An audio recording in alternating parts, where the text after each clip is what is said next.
Guys CS वाला के एक नए एपिसोड में आपका एक बार फिर से स्वागत है।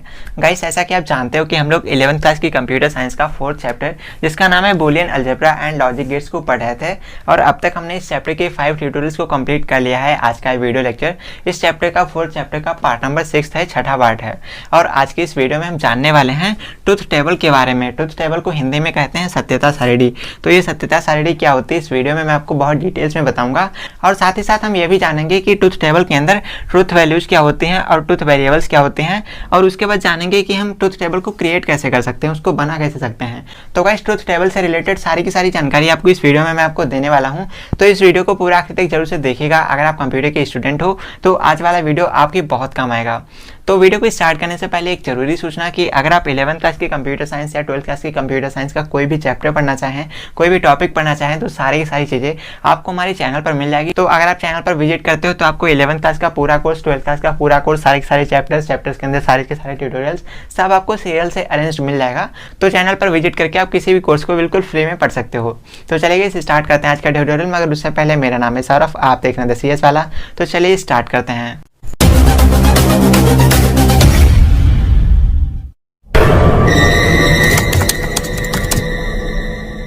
तो वैसे इस वीडियो को स्टार्ट करते टाइम हमने बहुत डिटेल्स में जाना था कि बूलियन अलजेब्रा क्या होती है और लॉजिक गेट्स क्या होते हैं, कितने सारे टाइप्स होते हैं। तो हमने काफ़ी सारी चीज़ों के बारे में ऑलरेडी बात कर रखी है और आज का जो हमारा टॉपिक है वो है ट्रुथ टेबल, जिसको हिंदी में कहते हैं सत्यता सारिणी। तो अब अगर हम बात करें कंप्यूटर साइंस के अंदर ट्रुथ टेबल क्या होता है, तो कैसे जो हमारी बूलियन एक्सप्रेशंस होती हैं ना, जैसे आपने देखा होगा a+b या कुछ भी आपके पास कोई भी वैल्यू होती है तो उस वैल्यू को जब आप किसी पिक्टोरियल रिप्रेजेंटेशन में प्रेजेंट करते हो तो उसी को हम ट्रुथ टेबल बोलते हैं। और ट्रुथ टेबल हमारी कुछ इस तरीके से होती है जहाँ पर हमारे पास कुछ वेरिएबल्स होते हैं और उसके साथ में हमारे पास कुछ बूलियन वैल्यूज़ होती हैं। तो कुछ इस तरीके से हमारी ट्रुथ टेबल को प्रेजेंट किया जाता है।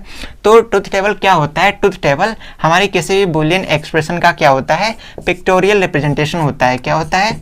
पिक्टोरियल रिप्रेजेंटेशन होता है। तो गाइस कंप्यूटर के अंदर बूलियन ऑपरेशंस को परफॉर्म करने के लिए ट्रुथ टेबल्स का इस्तेमाल किया जाता है।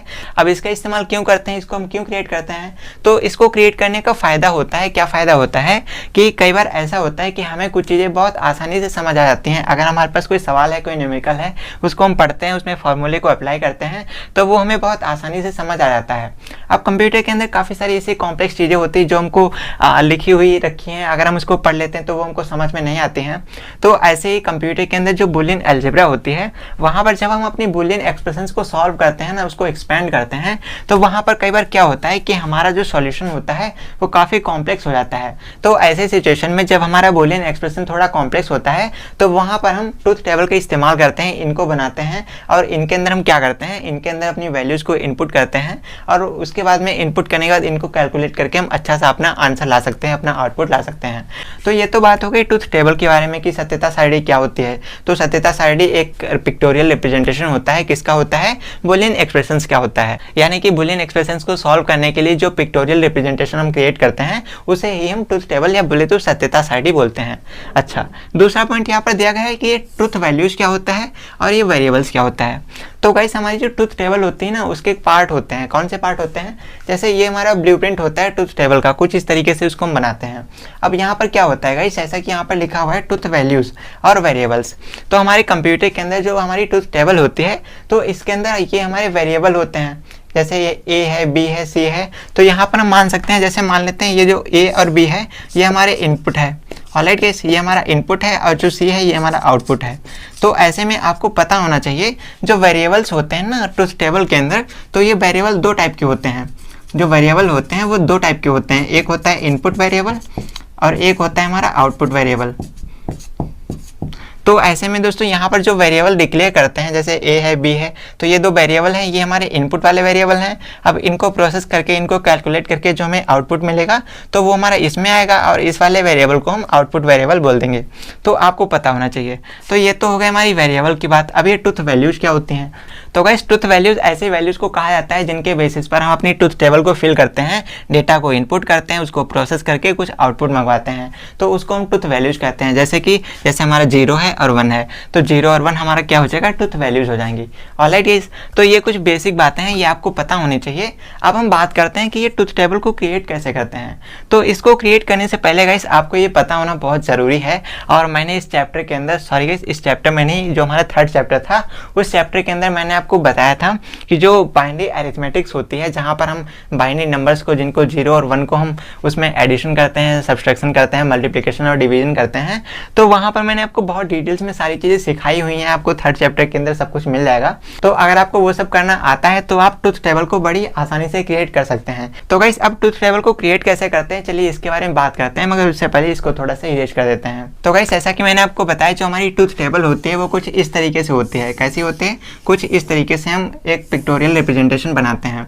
यहाँ पर क्या होते हैं, यहाँ पर रोज और कॉलम्स होते हैं। अब यहाँ पर काफ़ी सारे रोज और कॉलम्स हो सकते हैं। एग्जांपल के लिए हम मान लेते हैं हमारे पास ये 3 जो कॉलम है, तो ये वाले कॉलम है, ये हमारे इनपुट के लिए हो गए, और मान लेते हैं ये 2 कॉलम हमारे आउटपुट के लिए हो गए। तो ये इनपुट कितने होंगे, आउटपुट कितने होंगे, ये कैसे पता चलेगा, ये आपको पता चलेगा आपकी जो बुलियन एक्सप्रेशन होगी उसको देखकर। तो अब इसके अंदर वैल्यूज़ को कैसे फिल करते हैं, उसको कैसे कैलकुलेट करते हैं, उसके बारे में बाद में बात करेंगे। पहले आप इसका जो ब्लूप्रिंट है उसको समझ लीजिए। तो यहाँ पर क्या होता है, आपकी जो ट्रुथ टेबल होती है, इसको हम ट्रुथ टेबल बोलते हैं। अब इस ट्रुथ टेबल के अंदर क्या होता है गाइस, इसके अंदर हमारी कुछ चीज़ें इनपुट के लिए होती हैं, कुछ आउटपुट के लिए होते हैं। यहाँ पर हम अपने इनपुट करते हैं वैल्यूज़ को, और उसके बाद में इनको कैलकुलेट करने के बाद यहाँ पर हमको आउटपुट मिल जाता है। अब यहाँ पर इनको क्या बोलते हैं, इनको हम बोलते हैं वैल्यूज़। इनको क्या बोलते हैं, इनको हम बोलते हैं Boolean values, Boolean values. Alright guys, और इसको क्या बोलते हैं, इसको हम बोलते हैं वेरिएबल। क्या, बुलियन वेरिएबल। तो आपको ये पता होना चाहिए। अब यहाँ पर जैसे हमारा ABC है, या फिर यहाँ पर हम मान सकते हैं XY है, तो कुछ भी हो सकता है। ये सब आपको कैसे पता चलेगा, ये आप अपने एक्सप्रेशन को देखेंगे तब वहाँ पर आपको अच्छे से समझ में आ जाएगा। चलिए अब मैं आपको एक एग्जांपल से समझाता हूँ कि ये ट्रुथ टेबल कैसे बनाते हैं, ताकि आपको अच्छे से कॉन्सेप्ट क्लियर हो जाए। तो गाइस, अब जब आपके सामने बुलियन एक्सप्रेशन रखी होगी, तो आपको ट्रुथ टेबल बनाने से पहले कुछ बातों का ध्यान रखना पड़ेगा। वो क्या ध्यान रखना पड़ेगा, आपको सबसे पहले तो ये देखना होगा कि यहाँ पर आपके पास जो वेरिएबल्स हैं वो कितने प्रकार के हैं, या कहे तो कितने सारे वेरिएबल्स हैं। तो यहाँ पर हम देखेंगे तो A है, B है, C नहीं है, D नहीं है, यानी कि यहाँ पर पूरी एक्सप्रेशन में हमारे पास 2 वेरिएबल हैं, एक है A, एक है B। ऑलराइट, और इसके अलावा यहाँ पर नॉट भी लगा हुआ है, तो नॉट भी हम कैलकुलेट कर लेंगे, आराम से कर लेंगे। तो यहाँ पर क्या हो जाएगा गाइस, तो यहाँ पर बहुत सिंपल सी ट्रुथ टेबल बनेगी कुछ इस तरीके से। इसको हम कुछ इस तरीके से बनाएंगे, ऐसा करके हम कुछ बड़ी टेबल बनाएंगे। अब यहाँ पर क्या होगा, सबसे पहले तो हम यहाँ पर A के लिए बनाएंगे। सबसे पहले यहाँ पर हम A ले लेंगे, A यहाँ पर है, A ले लिया। उसके बाद हम B भी है, तो यहाँ पर हम B ले लेते हैं। ओके, इसके बाद क्या है, A प्लस B दिया गया है, तो A प्लस B भी कर लेंगे, A प्लस B हो जाएगा हमारा। उसके बाद में क्या है, A प्लस B का होल नॉट है, या कहे तो A प्लस B का इन्वर्स है, तो A प्लस B का इन्वर्स कैलकुलेट कर लेंगे यहाँ पर हम। ऑलराइट, इसके बाद में क्या हो गया, यहाँ पर हमारा इतना जो पोर्शन है, इतना ये वाला पोर्शन हमारा यहाँ तक आ गया। इसके बाद में इधर वाला पोर्शन कैलकुलेट करना है, तो इधर वाला कैलकुलेट करेंगे। तो सबसे पहले क्या है हमारे पास, सबसे पहले A का इन्वर्स हो जाएगा, या कहे तो A नॉट हो जाएगा। इधर B का नॉट हो जाएगा, तो B नॉट कर लेते हैं इधर। उसके बाद में हमारे पास क्या है, यहाँ पर A इंटू B है, तो A इंटू B कर लेते हैं, A इंटू B दोनों का होल नॉट। ऑलराइट, तो इस तरीके से हम सारे के सारे वेरिएबल्स को डिक्लेयर कर लेते हैं अपनी ट्रुथ टेबल के अंदर। अब इसके बाद हमको क्या करना है, इसको लॉक कर देना है। अब यहाँ पर हमको अपनी बुलियन वैल्यूज जो होती हैं उनको यहाँ पे बिठाना है। तो कैसे बिठाएंगे, अभी आपको बताता हूँ। तो सबसे पहले तो आपको पता होना चाहिए, आपके ट्रुथ टेबल के अंदर जब 2 ही वेरिएबल होते हैं, तो यहाँ पर आपकी जो वैल्यूज आ जाएंगी वो 4 वैल्यू हो जाएंगी। 2 बार 0 हो जाएगा, 2 बार 1 हो जाएगा। कैसे हो जाएगा, चलिए आपको दिखा देता हूँ। तो सबसे पहले 0 हो जाएगा, फिर 0 हो जाएगा, और फिर 1, फिर 1। अब गाइस, यहाँ पर जब हमारे पास 2 ही वेरिएबल हैं, A और B, तो ऐसे में जो वैल्यू यहाँ पर इनपुट करेंगे वो हम 2 ही लिखेंगे। 2 बार 0 करेंगे, 2 बार 1 करेंगे। अगर यहाँ पर A, B और C होता तो यहाँ पर हम 3 टाइम 0 कर लेते। अगर 4 वेरिएबल होते, A B C D होता, तो यहाँ पर 4 बार 0, 4 बार 1 करते। तो कुछ इस तरीके से यहाँ पर वैल्यूज को इनपुट करते हैं। अब इसके बाद क्या करना है हमको, अब पहले वाले में तो हम इतना कर लेंगे, फिर दूसरे वाले में क्या करेंगे, एक बार 0 करेंगे, फिर एक बार 1 कर देंगे, फिर एक बार 0 कर देंगे, फिर एक बार 1 कर देंगे। तो ये बेसिक चीज़ है, ये तो आपको हर एक ट्रुथ टेबल के अंदर करनी ही करनी, ये मैंडेटरी है। अब इसके बाद आप देख पा रहे हैं यहाँ पर A प्लस B निकालना है। अब ये A प्लस B कैसे निकालेंगे, तो आपको पता होना चाहिए। चैप्टर नंबर 3 जहाँ पर मैंने नंबर सिस्टम आपको पढ़ाया था, तो वहाँ पर हमने बात करी थी कि नंबर्स को कैलकुलेट कैसे करते हैं। वहाँ पर मैंने आपको बाइनरी एडिशन करना सिखाया, बाइनरी सब्सट्रैक्शन करना सिखाया, सारे के सारे अरिथमेटिक ऑपरेशंस करना सिखाया है। तो उस चैप्टर को एक बार देख लेंगे तो आपको सारी चीज़ें अच्छे से क्लियर हो जाएंगी। तो अब अगर आपको बाइनरी एडिशन करना आता है तो ये आप बड़ी आसानी से कर सकते हैं। जब भी आप जीरो में जीरो को जोड़ेंगे तो कितना हो जाएगा, तो हमारा जीरो हो जाएगा। इसके रूल्स भी आपको पता होने चाहिए। अब इसके बाद में यहाँ पर हमारा 1 आ जाएगा, सिंपल सी बात है। नीचे भी हमारा 1 आ जाएगा, इसके नीचे भी हमारा 1 हो जाएगा। तो यहाँ पर जब हम a प्लस बी करेंगे, इन दोनों को जोड़ेंगे तो हमारा ये आंसर आ जाएगा। अब इसके बाद क्या करना है, इसको हमको इनवर्स निकालना है। इनवर्स निकालने का मतलब सिंपल सा है, हमारे पास जो जीरो है उसको 1 कर देंगे, 1 है तो जीरो कर देंगे। जैसे यहाँ पर जीरो है तो इसको 1 कर देंगे, बाकी जीरो है तो उसको, बाकी 1 है तो जीरो कर देंगे, 1 है तो जीरो कर देंगे, 1 है तो जीरो कर देंगे। इस तरीके से हो जाएगा। उसके बाद आपको क्या करना है, आपको यहाँ पर a का इनवर्स निकालना है। तो a वाला कॉलम हमारा ये रहा। अब इसी का इनवर्स कर देंगे, इसी का उल्टा कर देंगे। तो यहाँ पर हमारे पास 2 बार जीरो है, 2 बार 1 है। तो सबसे पहले क्या करेंगे, 2 बार 1 कर देंगे और उसके बाद 2 बार जीरो कर देंगे। ऑलराइट, उसके बाद b का इनवर्स निकालेंगे। तो b में क्या है, पहले जीरो है, फिर 1 है, फिर जीरो है, फिर 1 है। तो यहाँ पर पहले हम 1 कर देंगे, उसके बाद जीरो कर देंगे, उसके बाद 1 कर देंगे, उसके बाद जीरो कर देंगे। यानी कि इसी का उल्टा कर देंगे। यहाँ पर इसका उल्टा कर दिया था। अब इसके बाद आपको क्या करना है, आपको a और b यानी कि a0 और b0 दोनों को मल्टीप्लाई कर देना है। मल्टीप्लाई कैसे करते हैं, जैसे हमने एडिशन किया था वैसे ही मल्टीप्लाई करते हैं। मल्टीप्लाई करने के लिए भी अलग रूल्स होते हैं। तो अब ये दो नंबर्स को मल्टीप्लाई कैसे करते हैं, उसके लिए हमने 3rd चैप्टर में वीडियो करा रखा है। तो जब आप उस वीडियो को देख लेंगे तो आपको आसानी से समझ में आ जाएगा कि मल्टीप्लाई कैसे करते हैं। तो यहाँ पर जब हम 1 को 1 से मल्टीप्लाई करेंगे तो ऐसे में हमारा आंसर कितना आ जाएगा, हमारा आंसर 1 आ जाएगा। ऑलराइट, उसके बाद में जब हम यहाँ पर 1 को 0 से मल्टीप्लाई करेंगे तो हमारा आंसर 0 हो जाएगा। उसके बाद 0 को 1 से मल्टीप्लाई करेंगे तो भी हमारा आंसर 0 हो जाएगा। उसके बाद में जब 0 को 0 से मल्टीप्लाई करेंगे तो भी हमारा आंसर 0 हो जाएगा। तो कुछ इस तरीके से हमारी ट्रुथ टेबल बनाई जाती है। आई होप आपको समझ में आ गया होगा।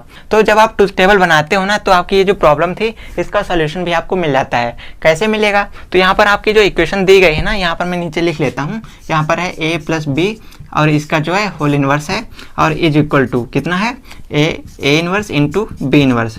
ऑलराइट, तो यहाँ पर क्या है गाइस, तो यहाँ पर आप चेक करेंगे जो a प्लस बी का होल इनवर्स है यानी कि ये वाला कॉलम, तो इस वाले कॉलम को आप ध्यान से देखिएगा और इस वाले को देखिए। और उसके बाद में जो ये वाला कॉलम है a inverse into b inverse, तो इस वाले कॉलम को देख लीजिए। तो यहाँ पर आप देखेंगे ना, तो आपके जो दोनों के दोनों कॉलम है, ये वाला कॉलम और ये वाला कॉलम, दोनों के जो वेरिएबल आए हैं, दोनों के वेरिएबल बिल्कुल इक्वल हैं। सॉरी गाइस, दोनों की जो वैल्यूज हैं वो बिल्कुल इक्वल हैं, बराबर हैं। तो ऐसे में जो हमारा LHS है वो RHS के बराबर हो जाएगा।